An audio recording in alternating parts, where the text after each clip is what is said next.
কিন্তু আমরা মানুষরা এইভাবে বলি, আহা বেচারা লোকটা খুব গরিব, এই লোকটার জীবনে শুধু সমস্যার সমস্যা।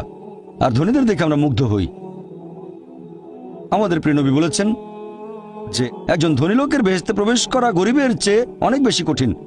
আর পবিত্র কোরআন বলছে, সূরা আনফাল অধ্যায় নম্বর 8 আয়াত নম্বর 28, ধন সম্পদ তোমাদের জন্য পরীক্ষা, এটা পরীক্ষা। আমরা বোকা তাই এভাবে চিন্তা করি যে এই লোকটার অনেক টাকা, আল্লাহ অনেক রহমত দিয়েছেন, এটা একটা পরীক্ষা।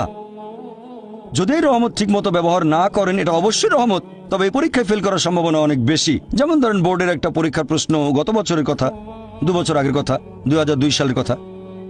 সেবারের প্রশ্ন খুব কঠিন ছিল, বেশিরভাগ ছাত্রছাত্রী উত্তর দিতে পারেনি। পরের বছর সেই প্রশ্নটা আসলো না, তখন এটা বলা বোকামি, ও দুঃখ, এবার তো আসলো না, আপনি তো খুশি হবেন যে এবার আসেনি। তাহলে সম্পদ একটা পরীক্ষা। তাহলে যাদের ধন সম্পদ নেই তাদের জন্য ধনীদের তুলনায় বেহেশতে যাওয়াটা অনেক সহজ। আল্লাহ এক একজনকে এক একভাবে পরীক্ষা করেন। সেজন্য আল্লাহ বলেছেন, তোমাদের ধন সম্পদ যেন তোমাদেরকে আল্লাহ তাআলার স্মরণে উদাসীন না করে, এটা একটা পরীক্ষা, নিজে সন্তুষ্ট থাকা।